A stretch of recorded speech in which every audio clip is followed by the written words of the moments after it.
We're live now. Hello, how y'all doing? Is the mic working? Is it on?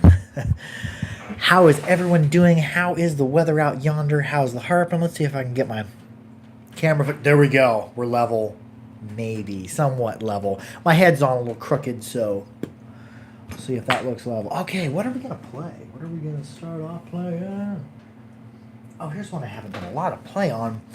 I have so many harps that I don't spend the amount of time playing each individual harp like I used to when I only had 3 or 4 harps.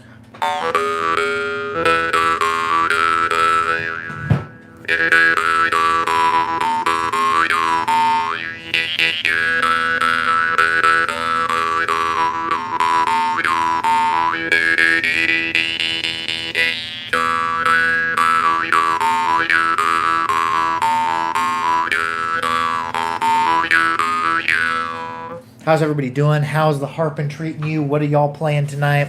What is the flavor of the harp of your choice?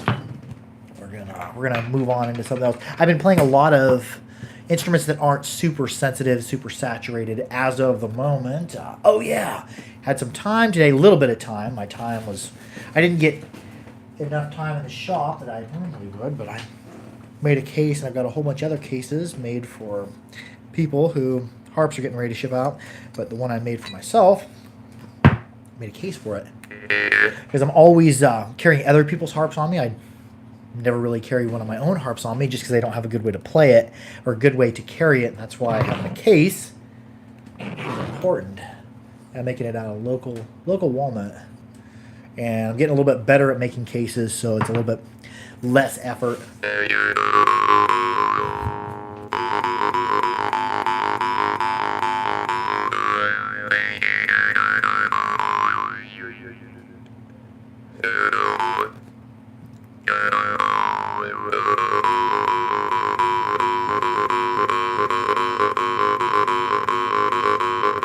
There I'm closed in, out, closed in, out. I'm hitting that closed glottis like a hammer. Closed in, out, like whack, whack, whack.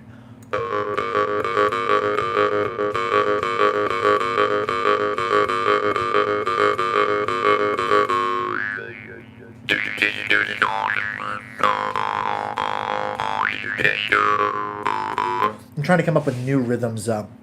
Talked a lot today about with other people as well about predatory rhythms, those central rhythms, and I went to play at my local coffee shop, and there was a good response and got a good applause and everything, but I just wasn't feeling the music because I was too worried that I was doing the same rhythm on each harp. I played 3 or 4 different instruments, and each harp I played almost the same exact rhythm.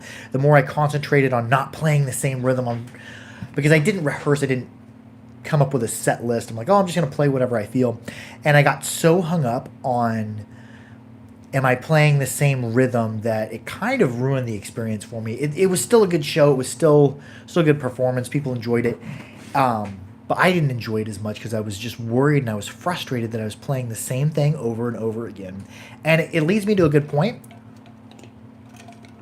If we put all these expectations on ourselves and get inside of our head when we're performing, it can really, really bring you out of the music. Because I have no problem immersing myself in the music when I'm in my basement, but playing in front of a group of people sometimes, especially that time, I just couldn't be free with the music because I was trying to control it too much by trying to break out of the rhythm instead of letting the rhythm do its own thing and evolve and pick up things.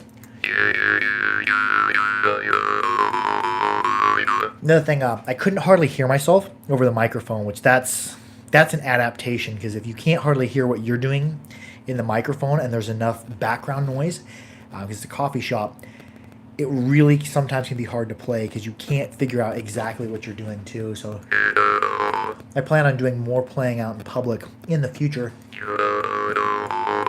because it's a change of pace from playing here or playing with friends to playing in front of people, in front of a mic.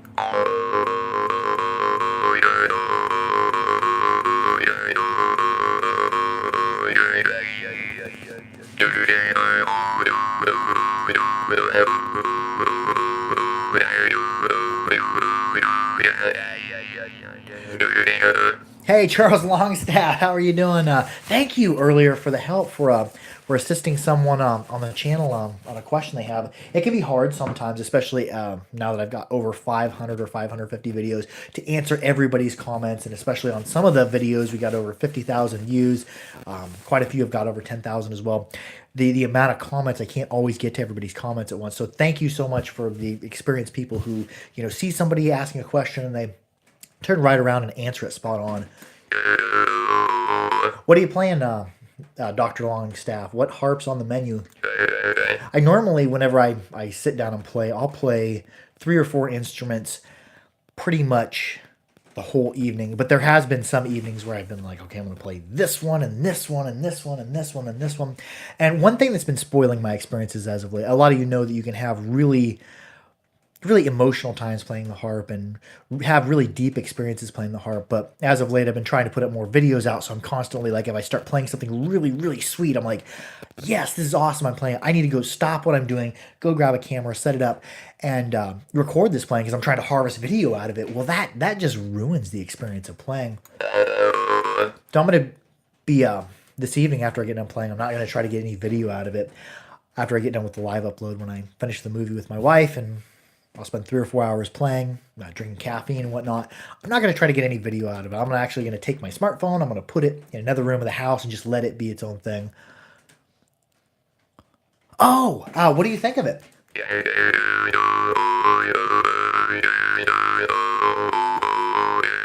Yeah, Mr. Longstaff got one of the new instruments I've been making in butter. I'm doing them in fierce and in butter. I was on a kick for a while of doing instruments in butter, and I really liked where I left off on it.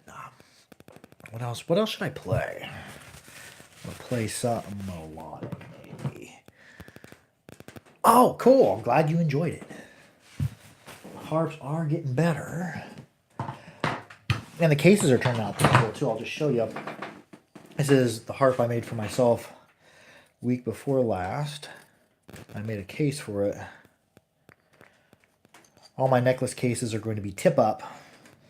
The Yakut believe that the energy from a harp radiates out of it in the sky, if you want to get spiritual about it. But anyways, that's how I made it. And then I put 40 weaves into basically 40 sailor knots into this paracord. It's 95 paracord, because that's the number of years my dad was around. I'm like, I think something on my case should mean something. Just like his DNA is woven into mine, I've got 1 year of every of his life woven into the harp case. I like that. And the harp just hangs, and I'm testing it right now. It hangs and it hasn't fallen out of there, and I think just the tension and the weight of it being in there and the design of the case will keep it in place. What else should we play? I was doing a little bit of play on the Whitlow last night. I dogged on the Whitlow when I first bought it because it's not sensitive. It's not a sensitive instrument. Then my friend Jeremy Crisp said, but it's melodic. At the time, this was probably a year ago. I was like, oh, no, I don't like it. Well, I had been mistaken. I thought the melodic was like sensitive. No, melodic is clean bell rings. It's that melodic nature, and it is melodic.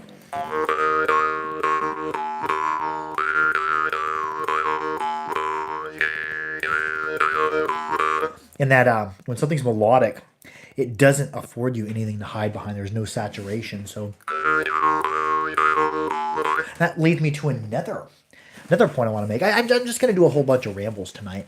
One of my favorite players, and you can argue best jaw harp player in the world, but how do you even define that? But one of my favorite players I've heard play is Steve Kinwald. He specializes in... He doesn't chase after instruments that are super sensitive, super loud. He chases after morchang, morsing. He makes susap, gangong, fazwa, these ancient, age-old instruments that aren't super sensitive, and he absolutely slays on them. That something about playing an instrument that requires more effort and an instrument that doesn't cover up your mistakes just makes you a fantastic player. He had a good there. I was telling him how the rubber bands left lines on the case. It didn't rub off initially, but after... Oh, cool. I will keep that in mind. Also, if you want to take beeswax, or you can even take a little bit of coconut oil, rub it on there. It should darken it right back up. Hey, George Campbell. George Campbell, we've been doing some lessons together and been talking. Real good dude. He's been getting into the melodic nature. But I was talking about Steve Kinwald, and I told him, like, I really like instruments that aren't tuned. And he was saying that there's a ton of other tones out there than just the Western tuning style. He actually called it fascist, which I think, in a way, tuning a harp is good so that it has people, a place for musicians to meet on a certain note, but there's a ton of other frequencies and a ton of other timbres out there that are really meaningful. Whenever I play a harp that's untuned, I feel like I'm taking the road less traveled by. And sometimes, every once in a while, I'll make a harp like a World's Call, and I'll play it and I'll be like, I shouldn't tune this. This needs to stay exactly where it's at. After re-rolling the harp, I also oh, nice. I will keep that in mind, that rubber bands might discolor the cases. But yes, sometimes it's good to play on an untuned instrument. It's actually what I prefer. I know a lot of Yakult makers. You can request low, medium, or high tones, but they won't tune them. They're super spiritual about it, I believe.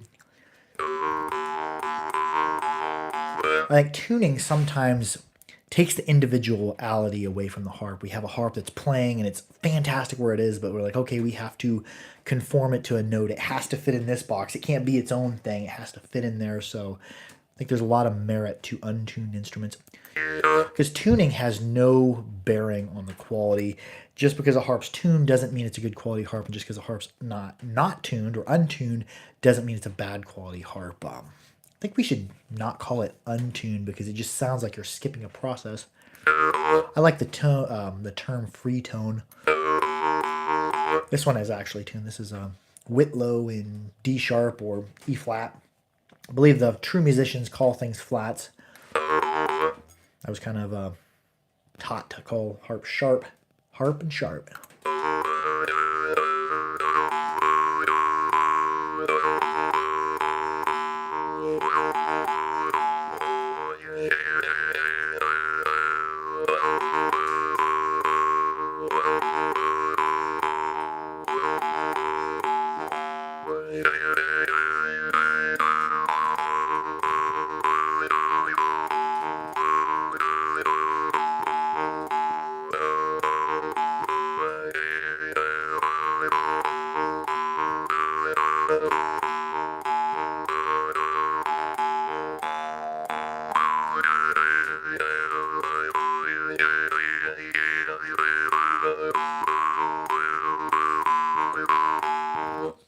Oh, hey!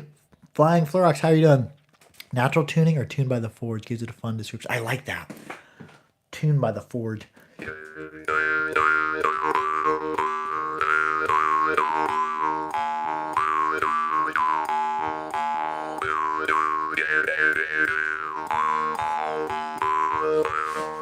I always, whenever I'm playing, I start getting into it. I'll hunch over, and that doesn't help things flow out of the harp. I believe most melodics teachers will teach you to sit upright with good posture. I'm getting a lighthouse glass. Oh, nice! It's going to be a noisy Christmas morning. Nice deal.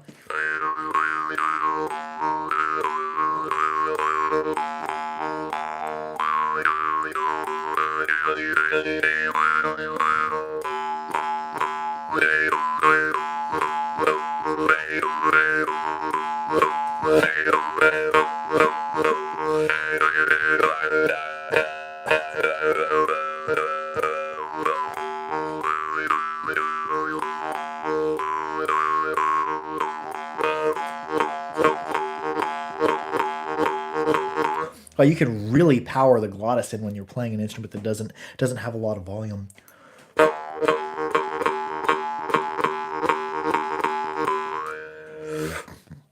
I try to stay away. My predatory rhythm's always trying to creep back in there. To keep that from happening there, today I've been trying to slow it down. It didn't work at the coffee shop when I played earlier, but just slow the rhythm down, let it drag a little bit.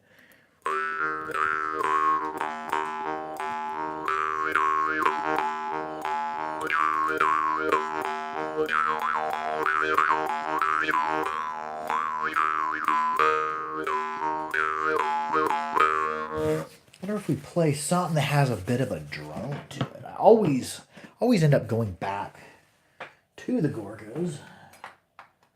And it seems like that's going to happen. presently. Let's see what this one I have hit a sweet spot this morning. Haven't found it yet again. Oh yeah, sometimes you get locked into something playing and it rubs the brain just the right way. You kind of get entwined with the music gets entwined with you, and it's a beautiful thing when you fall in line with the harp, when the harp just lines up. Talking about George Campbell's thing he was saying, he said he hit a sweet spot this morning. That's real nice when that happens.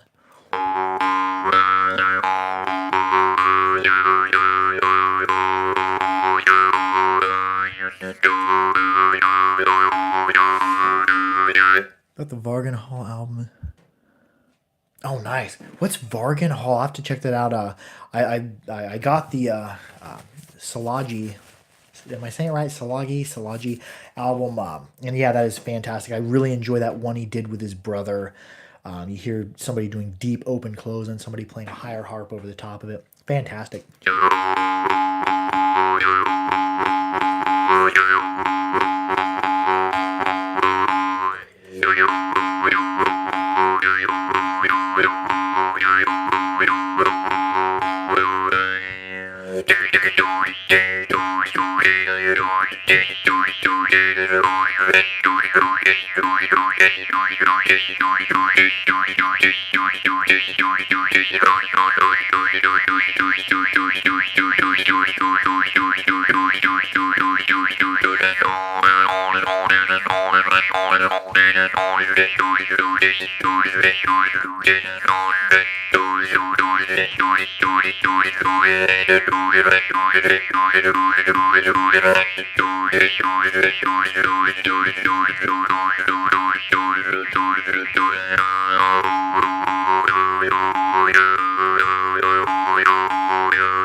That is why I fall upon playing the Gorka harp so often.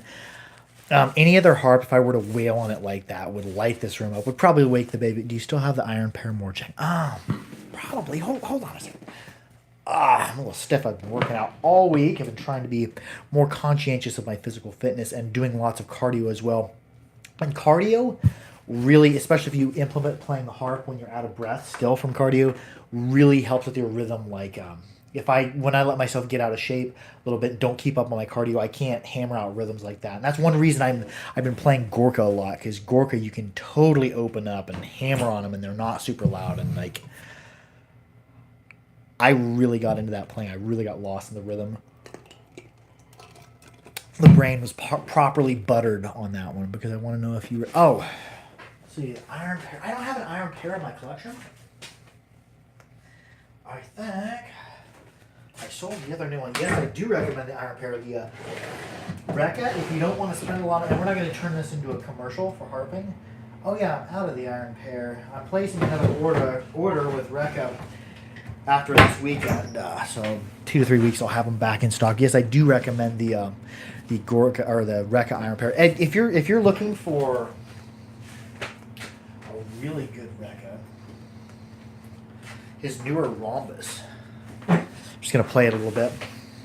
His newer rhombus harps. They actually they're starting to look more refined, more polished. Rekka is. And for like the money, Rekka is the cheapest of the three of Rekka, Gorka, and Mohan. But in the last year, he's made leaps and bounds. Like this new rhombus he made is very tasty.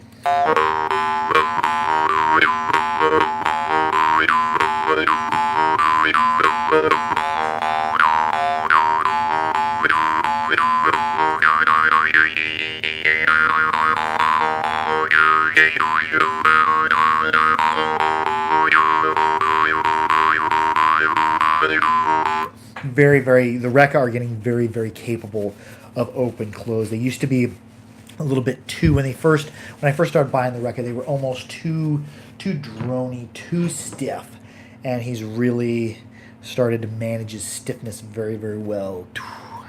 The next year, I expect Rekka to be very, very fine. Right now, for the money, I think they're probably the best money for the Morchang at a low dollar.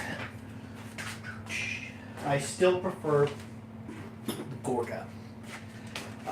The Gorka just balances the drone and melodics the best.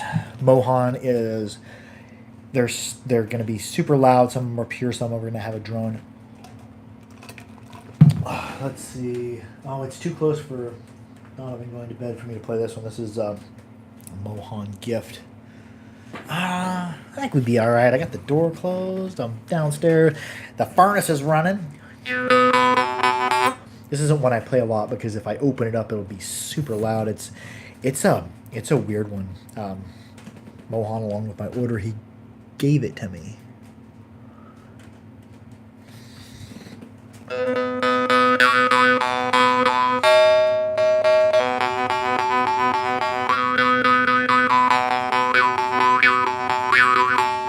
Not hitting it very hard either, because I don't want to light this room up with sound.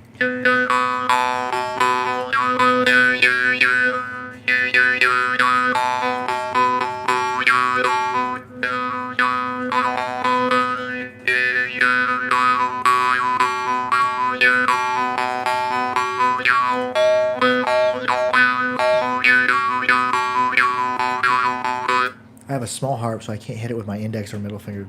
Oh, cool.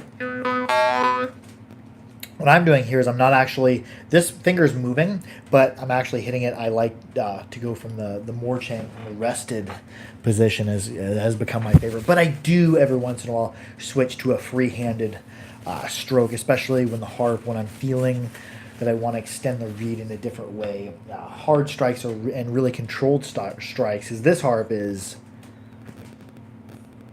ridiculously tight in the Mohan fashion. Mohan gaps his harps about as tight, almost as tight as Babayev. If you ever played a Babayev Monop, they are ridiculously tight.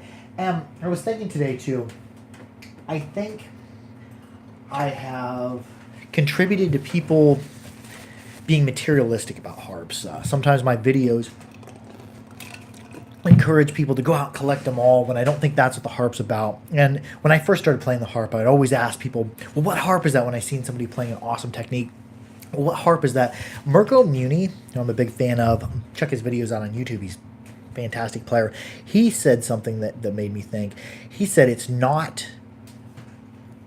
There, piece of coconut oil on my beard. He said it's not the harp, it's the person. So I think one thing that I want to stress to people in the future is harps are not like Pokemon. You don't have to collect them all. Having a really super expensive harp will not make you a better player per se. If I can use, I don't know if I ever used the word per se in a sentence. I just did now. But I would stress to people that take time getting to know the instruments, and it's you that does the technique, you that are awesome, not just the harp. The problem is I'm strapped for cash. Oh, yeah, if you have a toy harp, it can be preventative to progressing on the harp. And I'm going to play one more harp. We're at 25 minutes. What should I play? I always play the Gorka. I want to play something different. Play Donovoy. Some of these are just too loud to play. This is one I played for a while. Here's my Afghan. This one, I wouldn't even call it melodic. It's a strange deal. It's loud and aggressive.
And you have that ever persistent drone in the background, so you're manipulating the melodics, because it's not true melodic, because it's actually a harp that's draw startable is out of phase. The reed is slightly forward at the tip,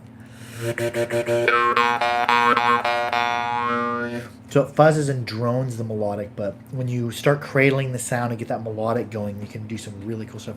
How do you get that sound just with breathing without? Oh, that is an excellent question. Most quality jaw harps will not draw start because they are properly aligned. When a reed rests at the center of the decks, like it should in most instruments, because you'll get better tone out of an instrument where the reed is properly aligned from the decks, you're not going to ever be able to get a draw start. This is a Gorka. He takes the tip of the reed and curls it forward so it sits barely in front of the decks. But you can do like a Salagi harp. Shouldn't have a draw start because you have proper sound, proper alignment. If you take your thumb on the back and barely press forward. Now, if you inset your thumb too much, you'll deaden the sound and the reed won't vibrate. I do it right at the tip. Every time I go to demonstrate, I call this a manual draw because we're manually offsetting the reed slightly forward. Every time I go to demonstrate a manual draw, I always fail at it. So let's see here, because I don't do manual draws very often. That's just from me barely pushing forward. That's loud. I'm going to do that. Child's going to sleep. But most harps aren't going to sound very good manually draw starting them. If you want something with good draws, some of the Gorka are made. Some of the Gorka are made for cleaner draw melodic. Some are made for manual draws. Tamil Nadu, Morsing, very, very stiff. I wouldn't recommend them to beginners, but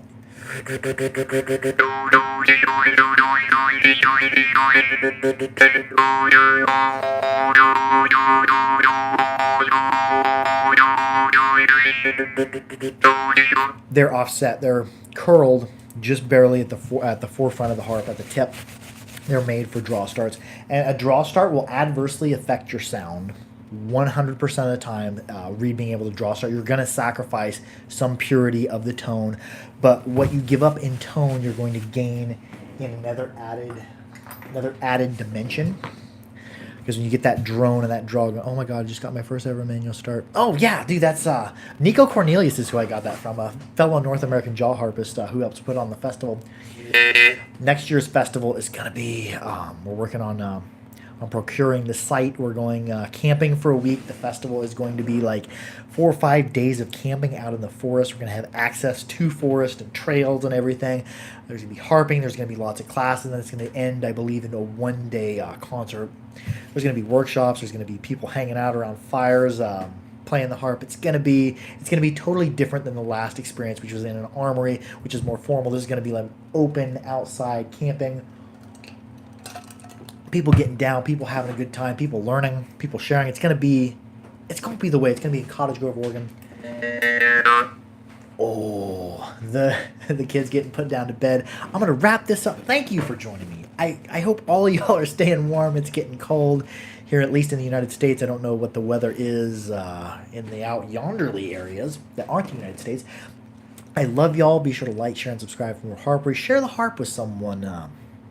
Play the harp. Go out and play the harp in public. You freeze this time of year, but I love y'all. Keep your harps clean and dry and oiled. Adios. Good night, Voidwalker. Good night, Flying Flurox. Am I saying that right? Flying Flurox. I think I referred to you as double F earlier. Good night, Shy Ranu 117. Yeah, my pronunciation of most words. I have a tenuous grasp on the English language, and it's my primary language. My other language is sort of a hillbilly gibberish. Oh, bye, Charles Longstaff. Bye, double F. And I'm getting some clicks there. Oh, I'm turning the harp reed up when I start to angle it up. This long trigger, it takes a gentle touch.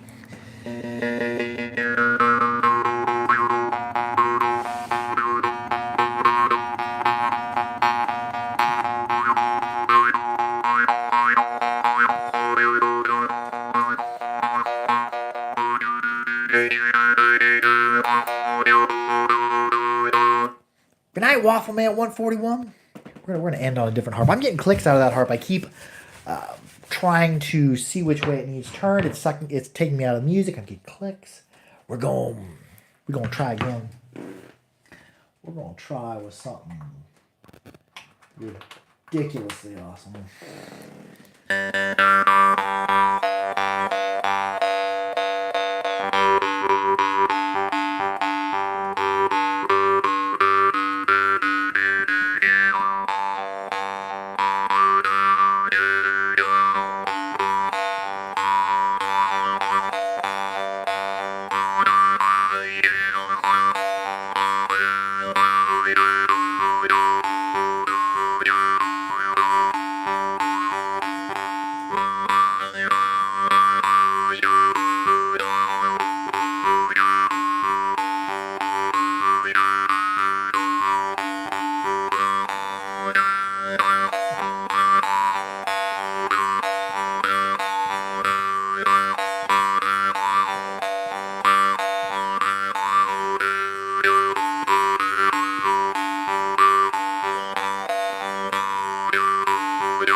Adios.